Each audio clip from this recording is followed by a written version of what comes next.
Imagine a city waking up beneath a mountain that has started to breathe. The air smells strange. The ground trembles.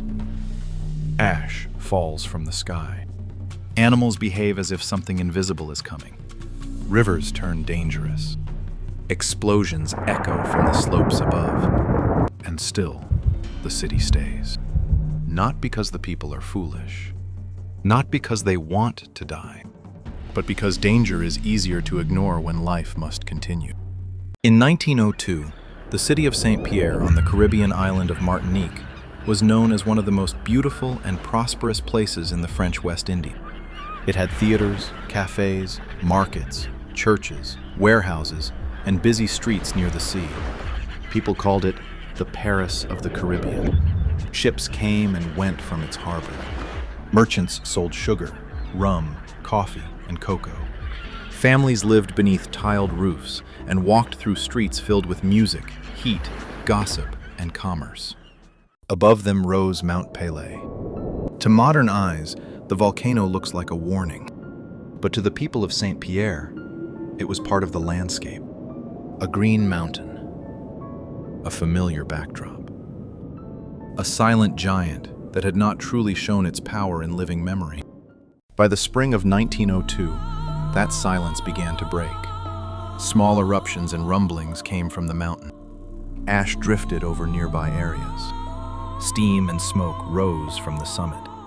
The signs were there. But signs are not the same as certainty. When a city has survived beside a mountain for generations, fear has to compete with routine. Shops still need to open. Children still need to eat. Ships still need to unload. Elections still need to happen. People look at the sky, talk about the mountain, and then return to the lives they understand. That is what makes Saint-Pierre so haunting. The city did not die because there were no warnings. It died because the warnings did not feel final enough. The first serious activity began in late April. Explosions shook Mount Pelée. Ash fell on villages. People heard strange sounds from the crater. Some residents became frightened. Others believed the danger would pass. Volcanoes were poorly understood at the time. The deadly force that would soon destroy Saint-Pierre had no clear place in public imagination. People knew about lava. They knew about ash. They knew about explosions. But they did not understand a pyroclastic flow. They did not know that a mountain could release a ground-hugging cloud of superheated gas, ash, and volcanic debris. They did not know that this cloud could race down a slope faster than a person, faster than a horse, and fast enough to turn a city into fire and silence within minutes. As the days passed, the mountain became more alarming.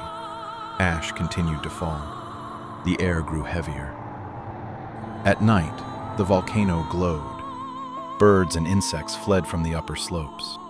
Snakes and other animals reportedly moved down toward inhabited areas, creating panic in nearby communities. People began to ask the question. Every disaster eventually forces people to ask, should we leave? For some, the answer was yes. Many people from villages closer to the mountain fled towards Saint-Pierre. To them, the city seemed safer. It was larger. It was organized. It had officials, churches, soldiers, ships, and stone buildings. If danger was coming, surely the safest place was the capital of culture and commerce. That decision would become a tragedy within a tragedy. Instead of emptying, Saint-Pierre grew more crowded. The very place people ran to for safety was directly in the path of what was coming. On May 5th, the volcano gave another terrible sign. A boiling mud flow rushed down the Rivière Blanche. It destroyed the Guérin sugar factory and killed many people. When the mud reached the sea, it created waves that damaged the coast. The mountain had now killed. The warning was no longer theoretical. It had a body count. And still, Saint-Pierre stayed. Some people wanted to evacuate. Some ships reportedly left or prepared to leave. Others hesitated. Officials tried to maintain order. Newspapers and local voices debated the danger. There was pressure not to create panic. There were political concerns. There were economic concerns.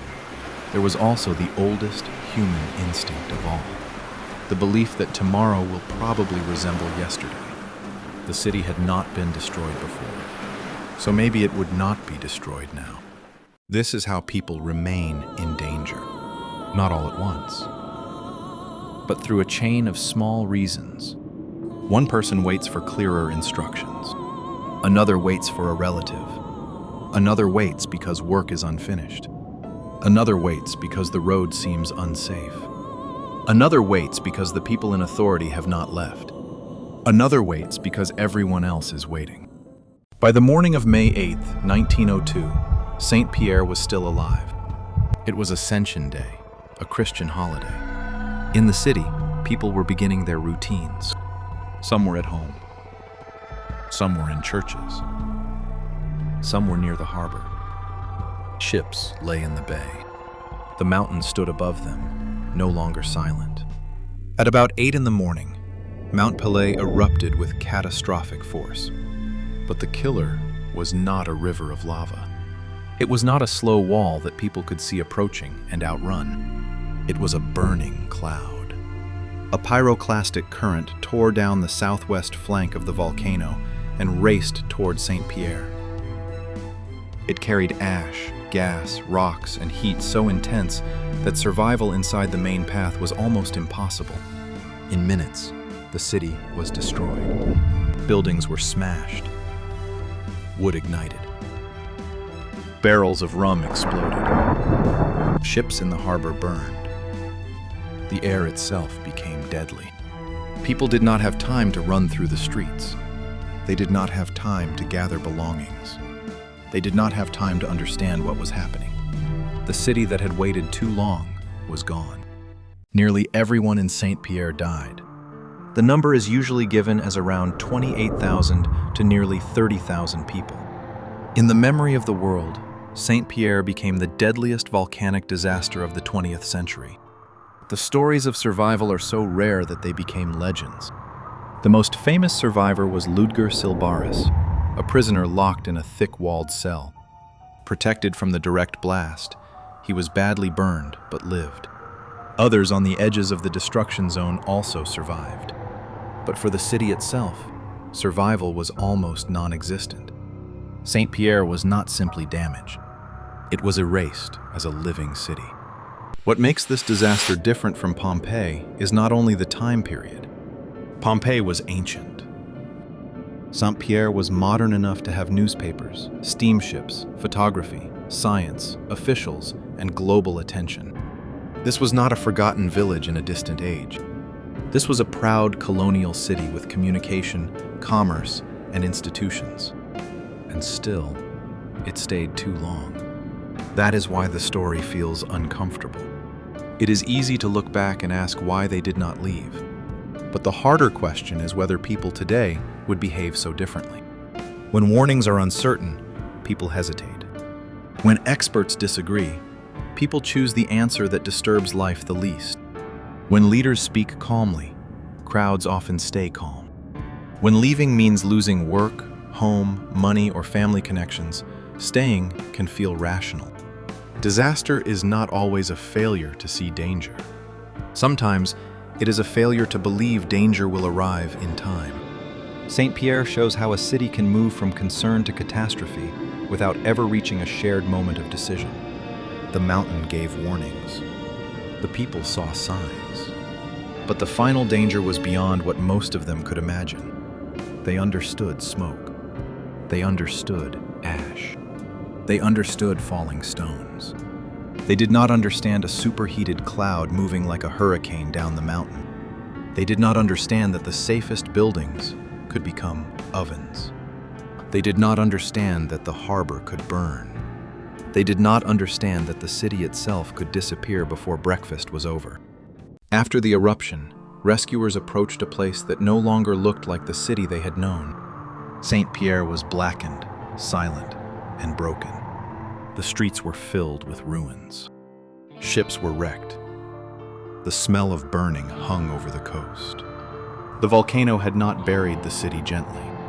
It had struck it with heat, force, and speed. In the years that followed, Mount Pelée became one of the most important disasters in the history of volcanology. Scientists studied what had happened. The phrase nuée ardente, meaning glowing or burning cloud, became connected with the disaster. The world began to understand that volcanoes could kill in ways far more sudden than lava flows. Saint-Pierre became a lesson written in ash. Today, the town exists again, but it is not the same Saint-Pierre. Ruins remain. Walls stand without the life they once held. The volcano still rises above the island, beautiful, green, quiet. And that quiet is part of the terror. Because before 1902, it had seemed quiet too. The city that stayed too long is not just a story about a volcano. It is a story about warning, about hesitation, about how normal life can trap people inside danger. It reminds us that the most dangerous disasters are not always the ones with no signs. Sometimes the signs are everywhere. The smoke is visible. The ground is moving. The animals are fleeing. The mountain is speaking. But people still wait for certainty, and certainty often arrives too late. Saint-Pierre did not ignore the volcano because its people were careless. They stayed because leaving is difficult, authority is powerful, routines are comforting, and the future is hard to believe until it becomes the present. By the time Mount Pelée revealed what it truly was, there was no more time to decide. There was only heat, noise, darkness, and a city that had stayed too long.